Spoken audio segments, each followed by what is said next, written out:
Bom, boa tarde, Nível. Vamos começar aqui um bate-papo para o nosso LGPD acadêmico. É uma iniciativa, eu acredito que pioneira, né, no meio de proteção de dados hoje. O Nível, ele é diretor executivo da Fundacred, advogado, com um currículo bem extenso, Nível, mas eu vou resumir nessas poucas palavras, porque, assim, o que você tem de mais interessante para mim hoje aqui é o teu lado empreendedor, e o lado da pessoa que está tocando um projeto de adequação à nossa lei de proteção de dados. O Nível, ele é de Porto Alegre, a Fundacred é de Porto Alegre, né? Uma organização, uma instituição sem fins lucrativos da área de educação, mais de 47 anos, né? Nível de vida e de crescimento, porque eu tenho percebido que tem crescido muito, e atua no setor de crédito educacional. A parte interessante de estar trazendo o Nível para cá hoje é porque é o primeiro empresário a ser ouvido, né? O primeiro diretor executivo, a pessoa que paga a conta da adequação à LGPD. É quem tem que comprar a briga internamente de fazer uma adequação, de mexer com processos, de mexer com pessoas, de fazer contratações, toda essa história, né? A gente está acostumado a ouvir os profissionais, advogados, pessoal de tecnologia, pessoal de segurança da informação, todos os dias aí nos nossos canais, nos nossos webinários, falando sobre isso, né? Boa tarde, Nives. Fique à vontade para falar um pouco de você, um pouco do que é a Fundacred. Sinto-se muito à vontade e te agradeço profundamente aqui a tua presença. Muito obrigado, Ângela. Eu que agradeço pela essa oportunidade, uma oportunidade de falar sobre a Fundacred, falar sobre privacidade, algo que eu gosto bastante, que eu me dediquei, né, bastante para poder convencer a organização, convencer o conselho, né, de implantar isso dentro da Fundacred, mas também venho procurando fazer isso em toda a cadeia, né, com os nossos fornecedores, as nossas instituições de ensino parceiras. Então, agradecer primeiramente essa oportunidade e dizer que estou muito feliz, acho o projeto LGPD acadêmico fantástico. A gente realmente precisa verticalizar o conhecimento para não sair tomando decisões, né, precipitadas ou com pouca densidade de técnica, né? Então, parabéns a vocês por essa criação maravilhosa. Bom, a Fundação, ela tem... primeiro, também agradecer pela expressão de ser empreendedor. Eu acho que empreender é justamente isso que esse contexto de privacidade nos coloca, né? É transformar, né? Identificar uma oportunidade, mesmo que seja aparentemente um problema, e transformar isso num valor. Então, me considero sim um empreendedor. Estou lá na Fundação, vai fazer 23 anos que eu estou na Fundação, que tem 48 anos. Eu entrei lá menino, assim, eu era o menino que, não o menino que copiava, mas o menino que digitalizava, não sei de ser um copiador, um menino de xerox. E hoje estou lá, né? Estou na condição de diretor, já estou no meu terceiro mandato, e estou muito feliz porque fui o sponsor desse projeto, né? Um projeto importante para a Fundação. A gente sempre considerou a nossa reputação como o nosso cartão de visita. A gente nasceu como uma startup dentro de uma instituição de ensino, então é bacana a gente ter essa conexão do LGPD acadêmico, da Fundacred, que faz, né, esse back-office para centenas de instituições de ensino, poder falar desse direito, né, à privacidade e proteção de dados que é tão caro para as pessoas. Então, a Fundação, quem é a Fundacred, né? A Fundacred é uma fundação sem fins lucrativos, com sede aqui em Porto Alegre, que atende 248 instituições de ensino de todo o país. A gente faz a gestão dos programas de crédito educacional. A gente já beneficiou, né, já tocou a vida de mais de 90 mil pessoas para que elas pudessem acessar as instituições pagando menos, né, do que é o valor da mensalidade, fazendo uma espécie de parcelamento, né, então, desses valores. A Fundação foi a pioneira no Brasil, antes mesmo de Creduc, de FIES, né, lá na década de 70 a gente trouxe isso, uma concepção de um modelo colombiano aqui para o Brasil, e nada mais apropriado do que também levar conhecimento a respeito desse conceito, desse direito, tanto para as instituições de ensino quanto para os estudantes que têm, né, crédito educacional administrado por nós, e também para os nossos fornecedores, para toda a cadeia, né, Angela? O que me chamou muito a atenção foi acessando ao site da Fundacred, tem um banner. Acreditamos no direito fundamental à privacidade. Legal, né? Muito bacana. Então, assim, da onde veio, né, essa vontade de conduzir esse programa? E porque eu imagino que foi uma guerra, porque envolve dinheiro, né? E quantos colaboradores hoje vocês têm na Fundacred, né, diretamente na Uhum. Fundacred, e de onde veio essa vontade de conduzir esse programa, de, olha, eu vou peitar, eu vou fazer isso, porque a gente acredita no direito fundamental à privacidade. Vocês têm até o e-book, né, que fala sobre isso. Isso, então, a ideia veio, em 2018, eu fui para o INSPER lá, comecei a participar de alguns eventos e também comecei a fazer o direito digital lá com o Renato Opsblum, né, e antes mesmo de começar essa extensão, eu participei de um evento que estava a Camila Nagano, né, do iFood, já na época, e estava o Eric Libo, né, pô, super, um abraço, né, para assistir, adoro o livro dele, sempre indico, e aí ali estava aquele zoom sobre GDPR, né, já em vigor, né, e a nossa lei já promulgada, e eu identifiquei que bom, ali esse é um tema que eu vou precisar me dedicar. A Fundacred, ela tem, né, antes mesmo de dizer o que a gente faz, né, o que a gente faz, a gente sempre gosta de dizer o porquê a gente faz. A gente existe para transformar a vida das pessoas, promovendo acesso à educação. Mas o como a gente faz isso, né, que são os nossos valores, dentro desse espectro dos nossos 5 valores, tem lá um valor que é bem importante, que é a integridade. Por ser terceiro setor, né, por termos o Ministério Público como nosso zelador, nós não temos aquela máxima do direito público, né, que só podemos fazer aquilo que está escrito, né, do direito administrativo, né, mas a gente tem, né, o Ministério Público que nos zela, nos controla muito bem, integridade, compliance, é algo que é um valor muito importante para a gente. Assim como um outro valor que é a valorização das pessoas. Então, integridade e valorização das pessoas, já por si, tem tudo a ver com privacidade e proteção de dados. Então, quando eu identifiquei que o Brasil já tinha produzido uma lei, né, que embora fosse mais enxuta, né, do que o GDPR, né, embora tivesse as suas adequações ao nosso contexto, que é a nossa cultura, poderia ser mais uma parte, né, mais uma parte da nossa proposta de valor para as instituições de ensino e para os estudantes.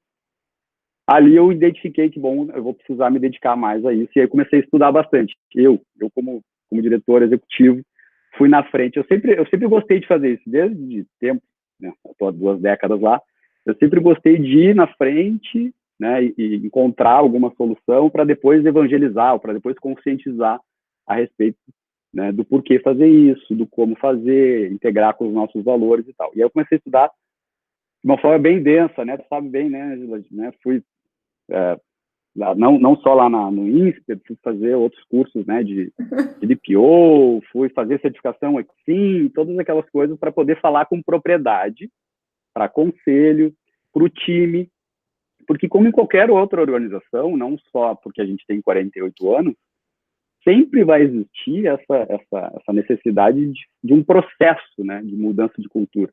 Não existe um alt tab e tu vai lá e transforma do dia para a noite. Se tudo fosse alt tab nessa vida, né, seria muito mais fácil, mas não é. Então, para que a gente possa conscientizar, é preciso ter propriedade para falar, é preciso integrar com os valores já existentes, com a cultura já existente de uma organização. Talvez tenha sido mais fácil porque a gente já tem essa pegada mais de terceiro setor, de valorização das pessoas, de compliance, né, de integridade. Sim. Mas nem por isso foi mais fácil, né? Como em toda organização também, existe a síndrome de Gabriela, conhece? Eu nasci assim, eu cresci assim, sim, eu fui sempre assim, Gabriela. Então, exato. A cultura eu sempre gosto de dizer que é uma conexão de obviedades. Uma vez eu fiz dei uma palestra sobre privacidade e proteção de dados para CFOs de instituições de ensino, mais de 200 CFOs, e eu fiz uma boa associação que eu peguei uma propaganda da Variant, não vai lembrar, porque é nova, mas a Variant foi uma caminhonete, uma SUV da década de 70, por ali, que na propaganda, no encarte da revista Manchete, na época, da Variante 1, tinha crianças na cachorreira, como se diz, né, no porta-malas. Ou seja, a obviedade na época era criança no porta-malas. E a Variante 2, da propaganda da Variante 2, também tinham lá, que estavam lá as crianças no porta-malas. Então, aquilo era a cultura daquele momento, aquilo era o óbvio para aquele momento. Hoje, o óbvio, né, seria motivo de linchamento, sim, né, assim, moral, né, uma pessoa botar uma criança no porta-malas. Mas aquilo era o óbvio. Então,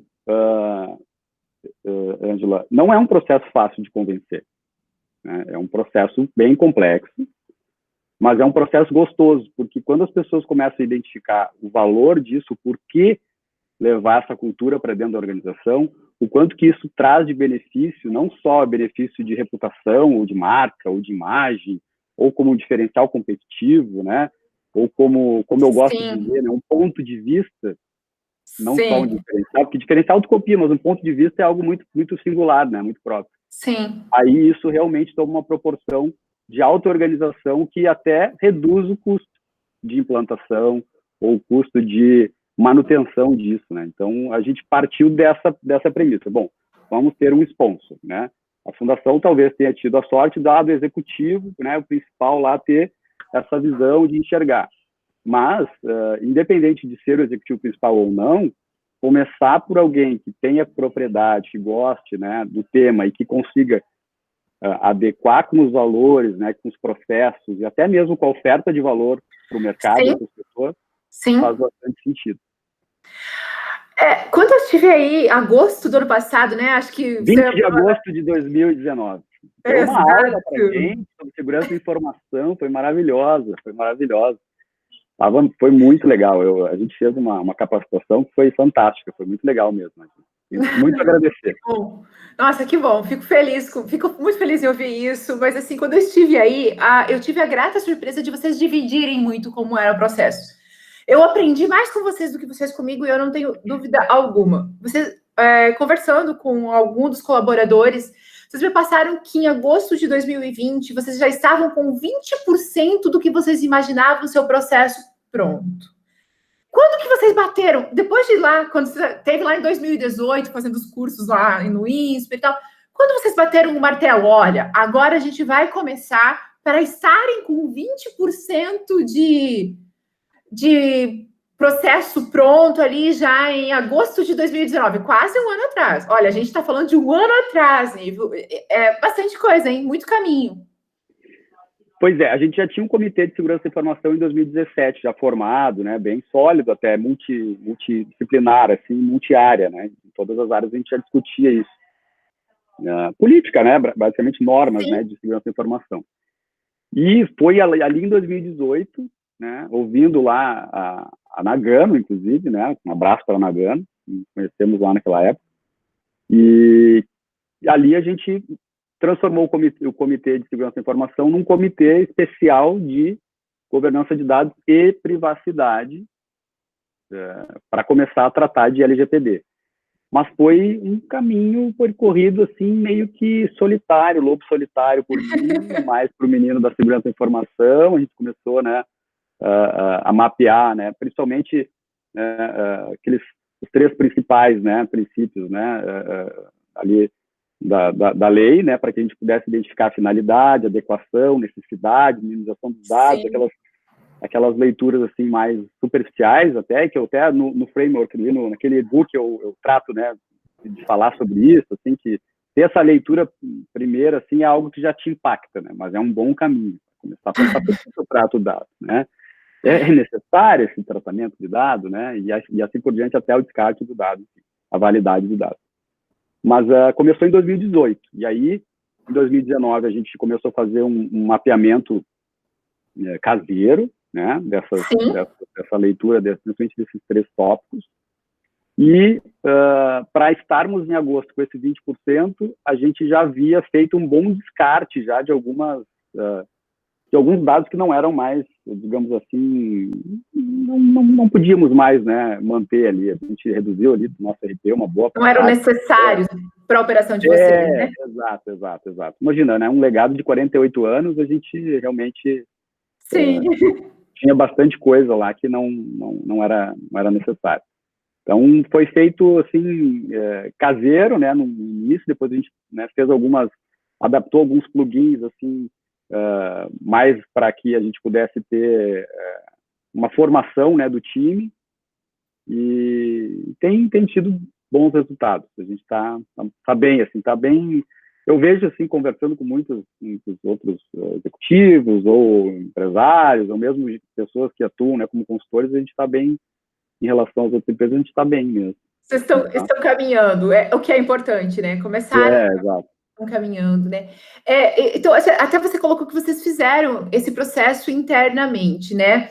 Assim, teve participação externa em treinamentos e tal, mas o grosso do processo, o pesado, o caro, eu vou usar esse termo, porque como a gente está falando com quem paga, eu acho que isso pesa demais. O caro do processo foi feito internamente.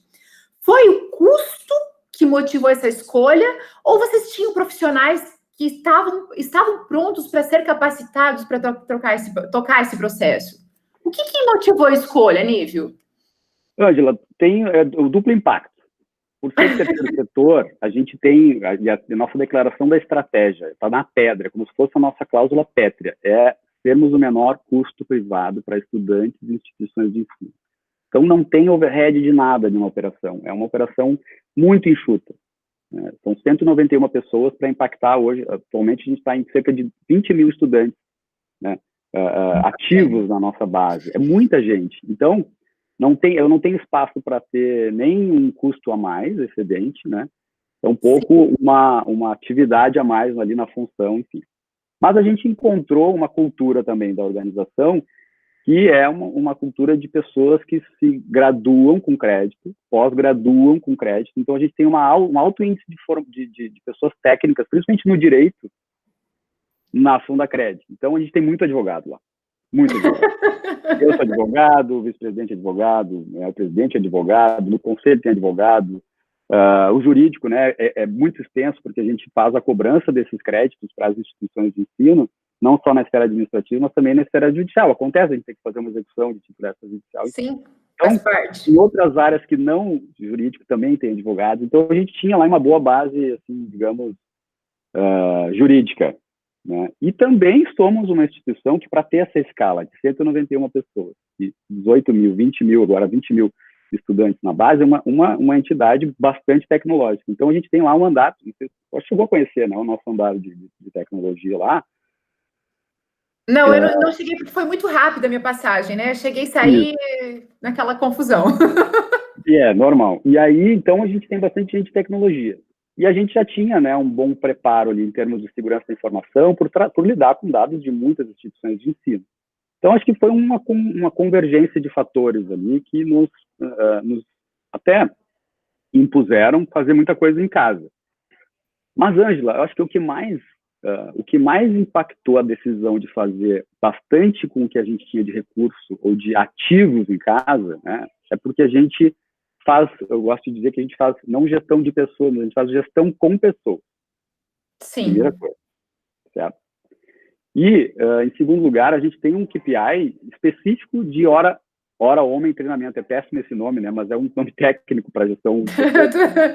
E a gente tem como um indicador de saúde organizacional treinamento. Ou seja, a gente tinha já como, até dentro do próprio orçamento, base orçamentária para levar conhecimento técnico para a organização. Então, como tu bem sabe, né, a gente formou lá naquela semana lá que tinha o Fabretti, a Núria, o Fabrício da Mota, o Paulo Vidigal, né, a gente fez uma formação bem densa até, né, para todo o time, chamamos alguns fornecedores também, tinha 60 pessoas, acho, né? Acho que foi isso, era bastante gente. Era bastante gente, então a gente montou uma academia. A gente tem lá uma academia, né, como se fosse uma universidade corporativa. Então a gente tem lá uma academia de formação. Isso nos possibilitou fazer esse auto-assessment, assim, de uma forma mais barata. Mas também, Ângela, o que eu considero muito legal é que isso impregnou na cultura da organização. Hoje a gente vai lançar alguma iniciativa nova, já tem o Privacy by Design assim como fluência, entende? Não é Sim. alguma coisa assim, chega um extraterrestre, não estou dizendo que isso, né, seja... Eu vou mudar o meu... vou mudar tá péssimo. Mas chega alguém de fora, tira uma fotografia, a pessoa fazer isso, tarará, daí a pessoa vai embora e aquilo se perde no tempo. Eu acho que foi muito importante a gente ter nomes fortes, pessoas técnicas, que nos pudessem apontar, olha, vocês precisam caminhar por aqui, né? Entendo. Alguma alteração, por exemplo, de contrato que a gente precisou fazer, a gente contratou, né, especialista, a gente foi lá, contratou um escritório para fazer, porque a gente não quis fazer em casa para não nos apaixonarmos por alguma solução que não era a mais adequada.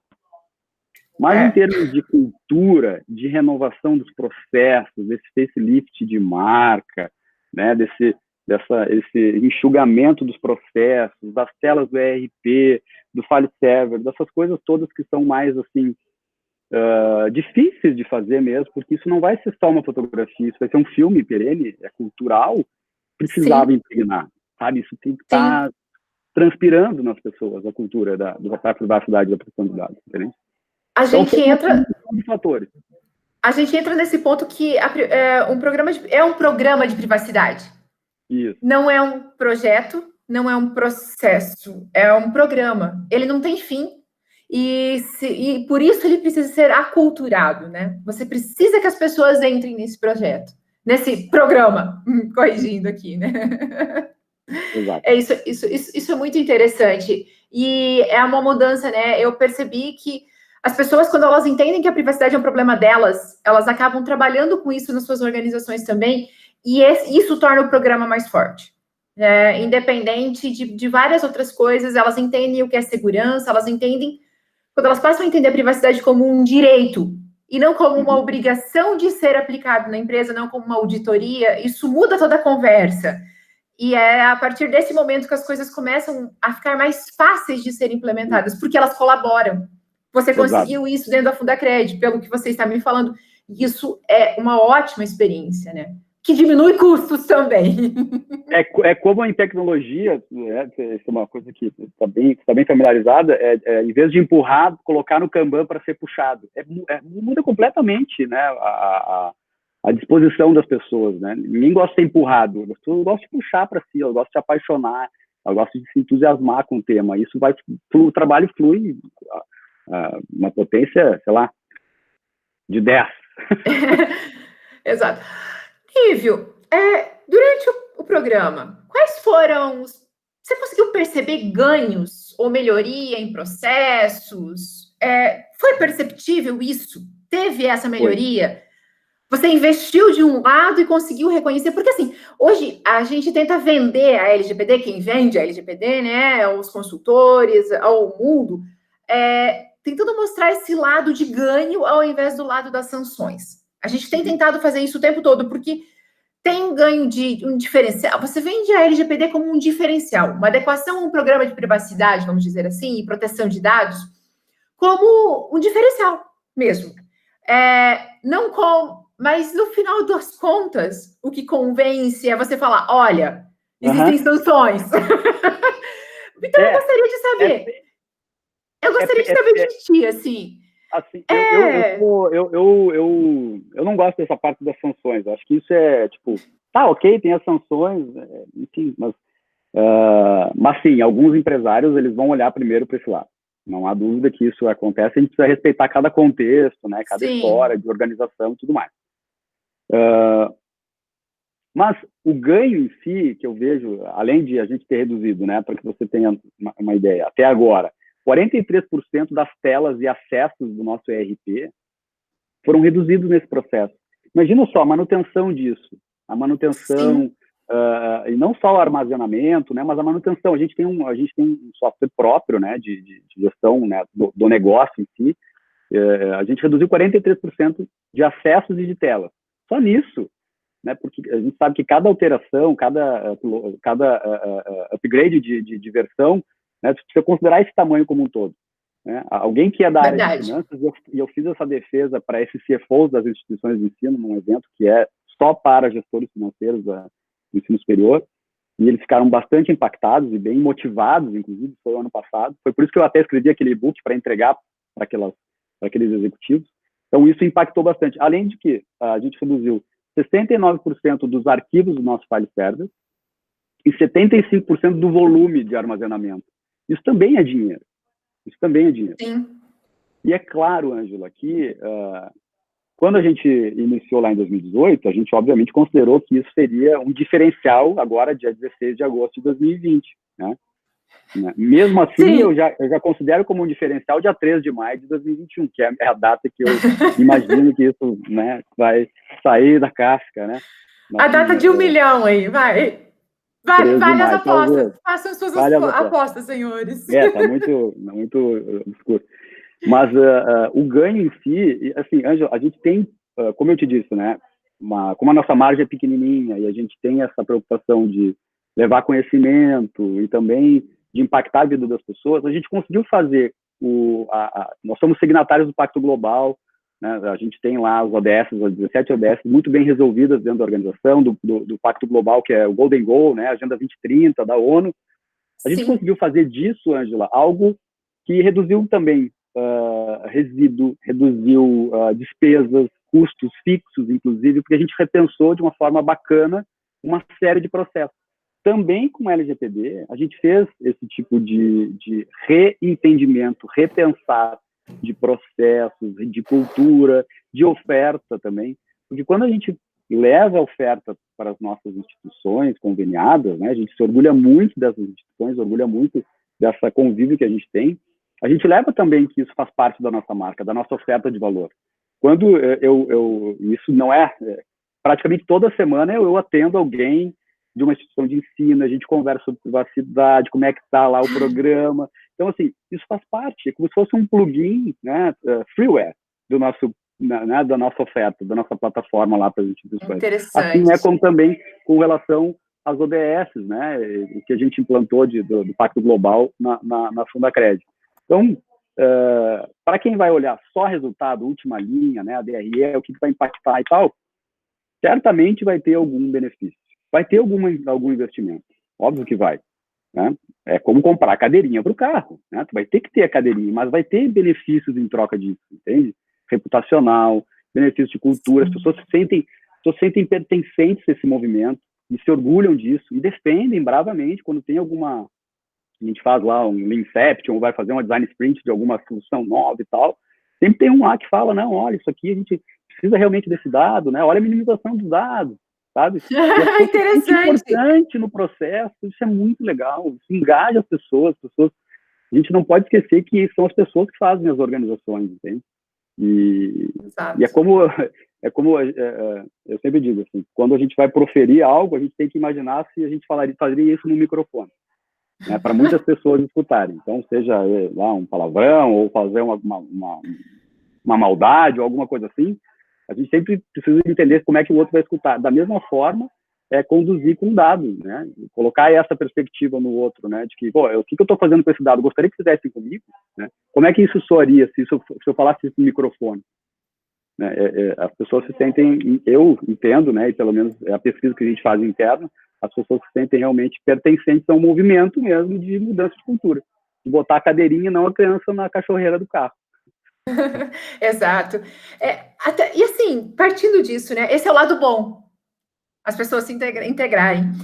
Mas até no começo você falou que, até por ser uma organização de 47 anos, é bastante tempo, né? Muita cultura já, um legado muito forte. Quais foram os maiores desafios? Foram tecnológicos? Foram de conscientização? Foram jurídicos? Quais os desafios que vocês enfrentaram nessa caminhada? Assim, internamente, como isso foi uma ebulição, assim, bottom-up, a coisa, né, ela vai aos poucos, né? Se fosse um alt-tab, teriam dores mais latentes, assim, do cientista de dados, que gostam, né, de ter todos os dados e botar num cubo do BI e tal, blá, blá. Mas isso aos poucos ele houve uma ebulição. Um pouco de dificuldade é fazer com que a cadeia como um todo entenda isso como algo absolutamente necessário, porque muitas vezes a gente é co-controlador, né? E outras vezes a gente tem que passar por algum operador, né? Um fornecedor, enfim. Acho que a dificuldade maior é fazer com que a cadeia toda entenda, né? Mas isso também é um processo. Isso também é um processo. E, em relação aos desafios mais tecnológicos, né, dados não estruturados é sempre uma dificuldade um pouco maior, né? A gente ter lá, né, os data loss prevention, né, em storage ou em trânsito, enfim. Então, isso é sempre nessas questões mais tecnológicas. Existem muitas ferramentas boas, mas também ferramentas caras, ferramentas que muitas vezes estão adequadas para uma organização gigantesca e não tem módulos mais, né, on demand. Então, eu acho que tem bastante espaço para desenvolver ferramentas para esse tipo seja de criptografia em trânsito ou em estáticas, né? Enfim, eu acho que tem bastante coisa para se desenvolver. Eu acho que tem muita startup que precisa, inclusive, nascer nesse ambiente, mas esses talvez sejam os nossos maiores desafios. Prover esse senso de necessidade, não só de urgência, na cadeia como um todo, e algumas questões aí tecnológicas que o setor aí como um todo não...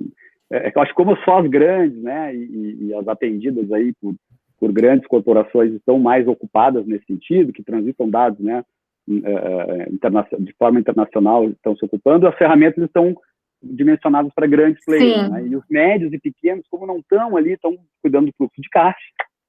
Tentando sobreviver, né?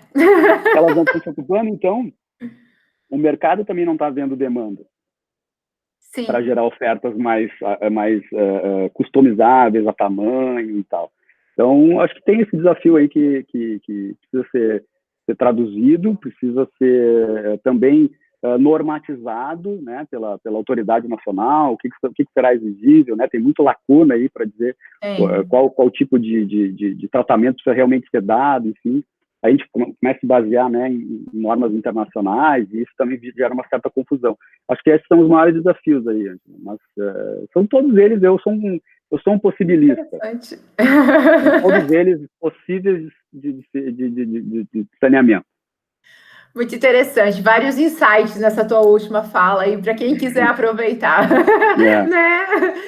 Bom, diante de tudo isso, né, incerteza na data de entrada de vigência da LGPD, toda essa confusão, e aí chegou a pandemia, que mudou completamente as nossas vidas, a maior parte de nós, né? Quem saía às 6 da manhã e chegava às 11 da noite em casa, de repente está só em casa, e as organizações precisaram começar a funcionar sozinhas. Diante da pandemia, muita gente, e dessa incerteza mesmo, a LGPD entra em vigor, não entra em vigor, como é que vai ser, para onde a gente vai? Muita gente freou investimentos, até pelo motivo que a gente acabou de conversar, tem gente cuidando de fluxo de caixa nesse momento, né? A gente está entre uma questão de sobrevivência das próprias organizações, principalmente das médias e pequenas, né? E a gente, as mesmas grandes que acabaram dando férias coletivas, tem todo um impacto. Vocês, como Fundacred, vocês ainda estão em processo de adequação? Porque como a gente conversou, é um programa, não tem começo, meio e fim, tem começo, tem meio, mas não tem fim, né? Isso é para sempre, tem que ser incorporado na rotina da organização.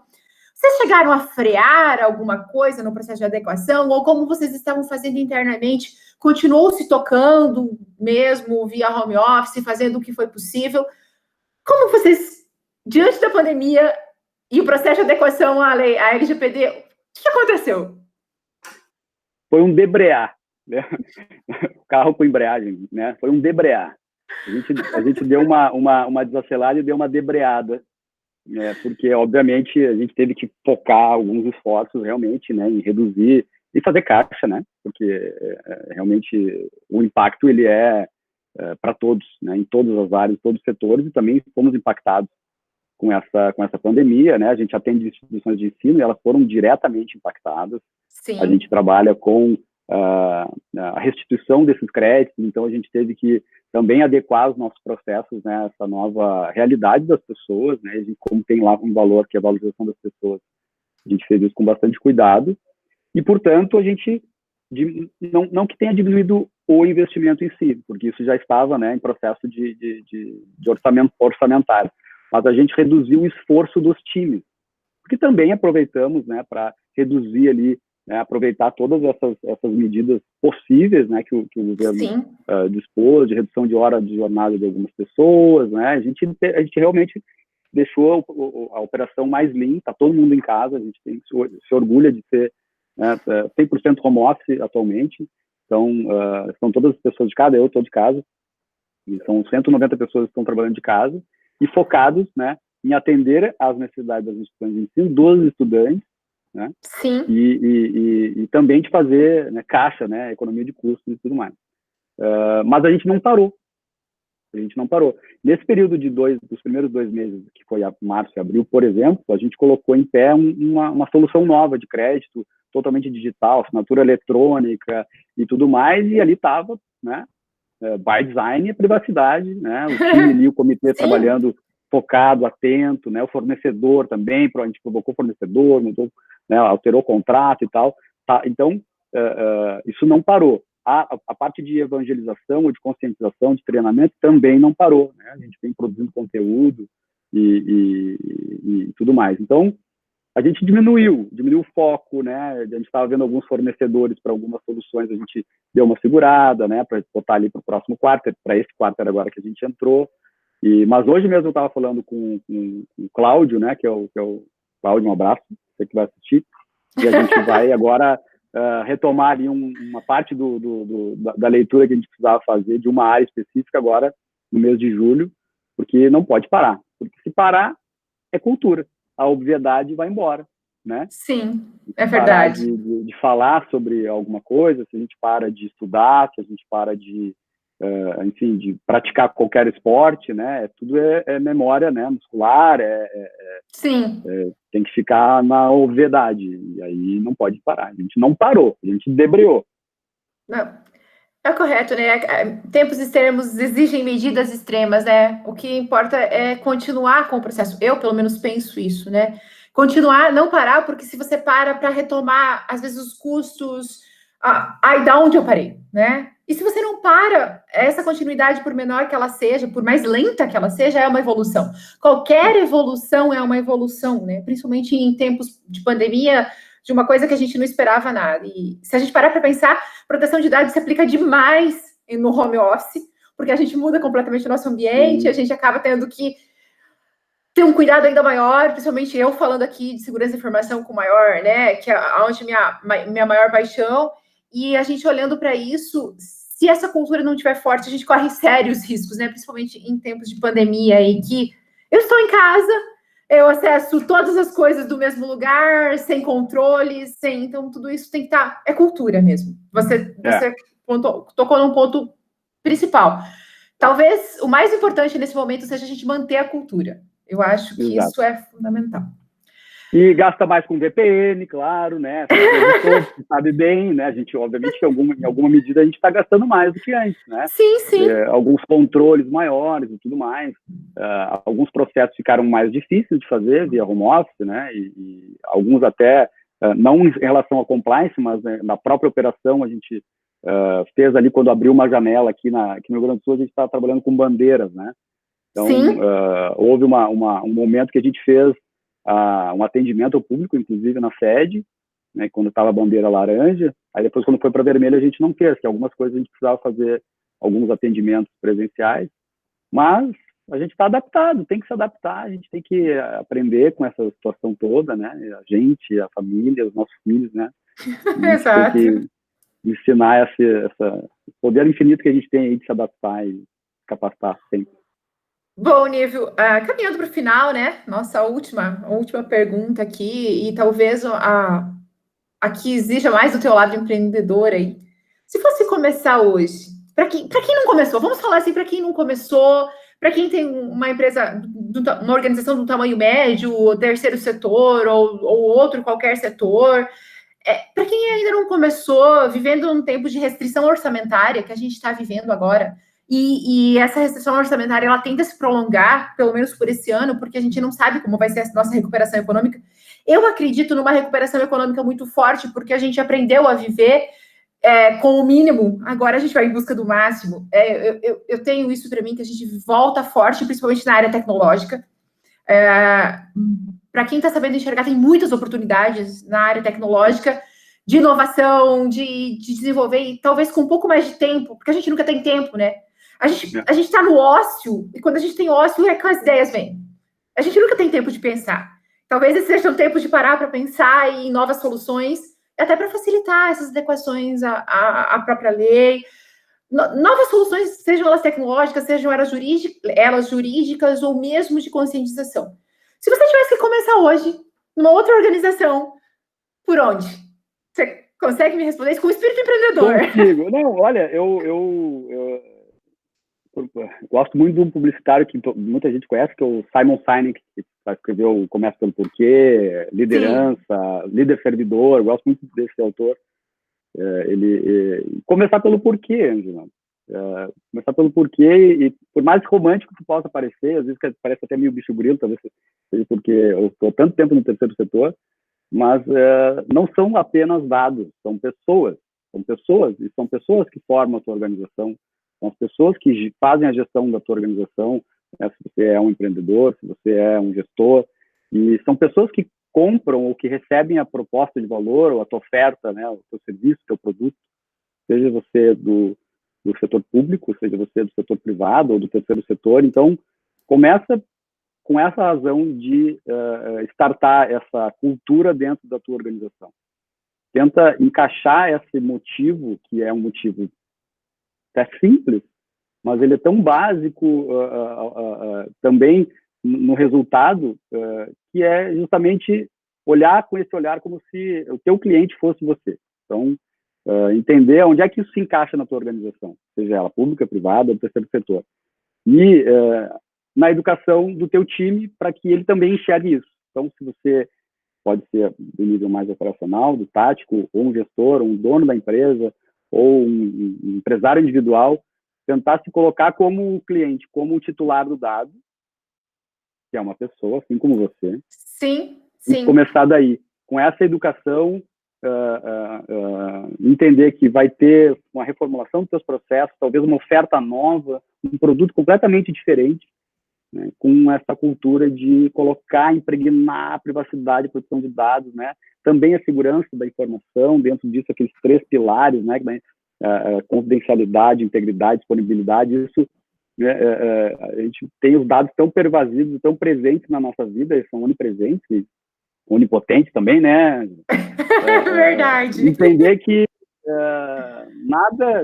nenhuma oferta, ela vai existir por ela mesma, ela vai existir para que alguém, né, uma pessoa vá consumir. E essa pessoa é titular de um direito. Ela é titular da sua privacidade, ela é titular da proteção do seu dado para aquilo que você recebeu, né, como controlador ou mesmo como operador, e isso faz parte da tua reputação, da tua marca. Pode vir a te trazer um prejuízo, né? O porquê, né? Começa pelo porquê, porque você é penalizado. Não é a melhor porquê a começar, porque daí tu vai contratar um advogado para fazer uma defesa administrativa, vai lá, sabe? Isso vai ter caminhos assim não tão inteligentes, bons, gostosos de trabalhar. E eu acho que começar pelo porquê, são pessoas, não são dados, né? E encaixar isso na tua cultura, nos teus processos, na tua oferta de valor, é algo que realmente vai fazer com que você produza conteúdo para educar o teu time, educar o teu cliente, educar o teu fornecedor, toda a cadeia, e só nessa rede de conexões entre todos nós, né, agentes dos setores, público, privado, terceiro setor, isso realmente vai acontecer. Se só um ficar ali defendendo a bandeira, que nem ele vai ali estar defendendo, né, a sua proposta de valor, mas isso não vai tomar a dimensão que merece, né? Todos nós merecemos, pessoas como pessoas físicas que somos titulares de direito. Então esse eu acho que começa pelo porquê. Nível, foi um prazer conversar contigo, aprendi demais aqui agora, né? Eu acho que a gente tem que parar para pensar um pouco mais desse outro lado também. Se a gente quer realmente disseminar essa cultura de proteção de dados, de revisitar o nosso direito à privacidade, né? Revisitar, porque a gente acabou abrindo demais toda a nossa história, abrindo demais toda a nossa vida em vários requisitos, né? Até o nosso próprio comportamento em redes sociais, o nosso próprio comportamento em vários lugares. Eu acho que a gente precisa realmente repensar várias coisas. Mas a gente não está ouvindo o empresário e foi um prazer. Obrigada por você ter aceitado falar com a gente. Agradeço.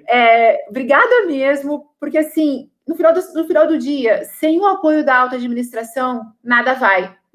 Não adianta a gente querer tocar um projeto, se a alta administração não cumpre o prazo, se ela não faz, se ela não se dedica para isso, ou se para ela o projeto é diferente, né? É para todo mundo, né? Tem que ficar muito claro que um programa de proteção de dados é da alta administração até o empregado mais simples, até qualquer pessoa que esteja transitando, nem que seja temporariamente dentro da tua organização, né? Se você quiser fazer algumas considerações finais, eu agradeço de todo o meu coração mesmo você ter aceitado esse desafio. Eu acho que é inédito, eu não ouvi nenhum empresário ainda falando o porquê que eu implementei a proteção de dados. O que a gente vê é correndo atrás depois que teve uma multa, depois que teve um processo, porque o Ministério Público já está atuando de várias formas, depois que teve um vazamento, né?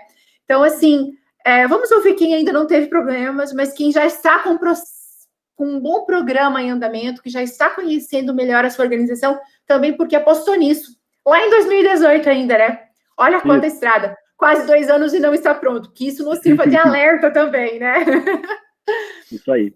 Ângela, só agradecer, dizer que até pedi permissão para colocar na descrição do teu vídeo o link para o e-book, né? Que é um e-book, é uma sugestão de auto-assessment, né? Para poder identificar ali os princípios, como é que isso está, né, organizado ou compreendido dentro da sua organização. Então, baixem, né, Angela? Não sei se isso tem algum problema, mas vai estar na descrição do vídeo. Baixem esse e-book. Ele é uma sugestão de leitura, né, para começar a falar sobre privacidade dentro das organizações. Ali conta por que a gente optou por defender isso internamente, também toda a nossa cadeia, né, de partes interessadas.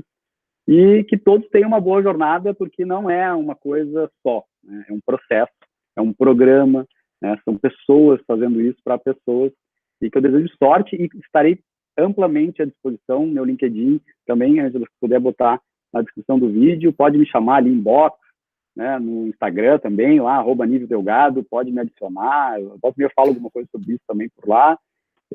Fico muito feliz de participar desse movimento, que é um movimento de cultura, de nova cultura. E exatamente. Muito obrigado, mais uma vez. Obrigada a você. Eu vou encerrar a gravação agora.